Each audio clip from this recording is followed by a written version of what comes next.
Salut les amis. J'ai vu une vidéo d'un collègue, cela m'a tout de suite interpellé sur mon idée d'agriculture moderne. Mes amis, soyons très sérieux. Ceci est une priorité pour le pays. Ceux qui auront vite compris, continueront par nourrir durablement leur pays. Il faut que nous suivons ensemble la vidéo. Au nom de Opoué Nsusson. Je suis en train de désherber le champ, les herbes qui sont poussées pour pouvoir semer. Donc, j'attends les femmes. En attendant que les femmes n'arrivent, je suis en train d'enlever les hautes herbes là, pour pouvoir faire les bouquets et semer. Je vais semer le soja. Parce que le soja, nous voyons que le soja ne demande pas beaucoup d'investissement. Et une fois semé, il faut sacrer seulement. Si vous sacrez, vous attendez la récolte.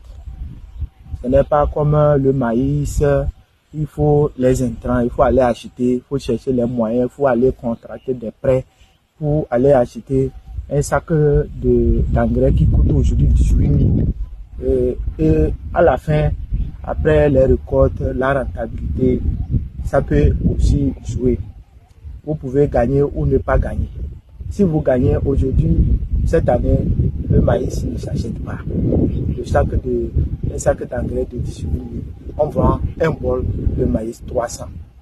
Or, le maïs, ça demande beaucoup d'investissement.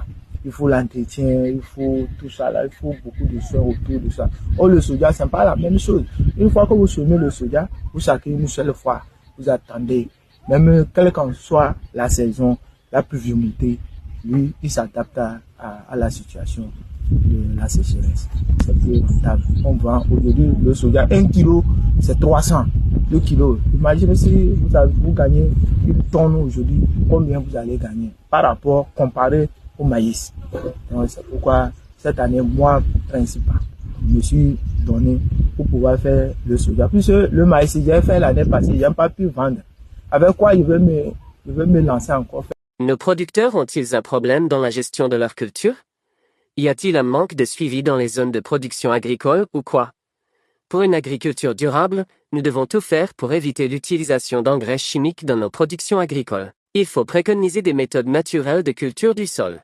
Par exemple, vous pouvez pratiquer la rotation des cultures en alternant avec des légumineuses qui enrichissent le sol en azote. L'utilisation de compost, de fumier bien décomposé ou de culture de couverture est également très efficace pour améliorer la fertilité. Au Togo, la culture du soja a gagné en importance pour plusieurs raisons. D'abord, sur le plan agronomique, le soja aide à enrichir le sol en azote, ce qui est très bénéfique pour les cultures suivantes, comme le maïs par exemple. Ensuite, économiquement, le soja est devenu une culture de rente très lucrative, permettant aux agriculteurs de diversifier leurs sources de revenus et d'accéder aux marchés internationaux. Enfin, il répond à une demande croissante pour l'alimentation animale et la production d'huile, tout en trouvant des débouchés dans l'industrie agroalimentaire locale. La transmission des connaissances sur le terrain est essentielle pour une agriculture durable. Les légumineuses comme le soja jouent un rôle crucial dans la fertilisation naturelle des sols en fixant l'azote atmosphérique. Avoir des formateurs permet de valoriser ces techniques agroécologiques et de réduire la dépendance aux engrais chimiques, ce qui est bénéfique à long terme pour l'environnement et la rentabilité des exploitations. Si nos vidéos vous plaisent, laissez-nous vos avis en commentaire. C'est ensemble que nous allons changer les mauvaises habitudes dans le pays.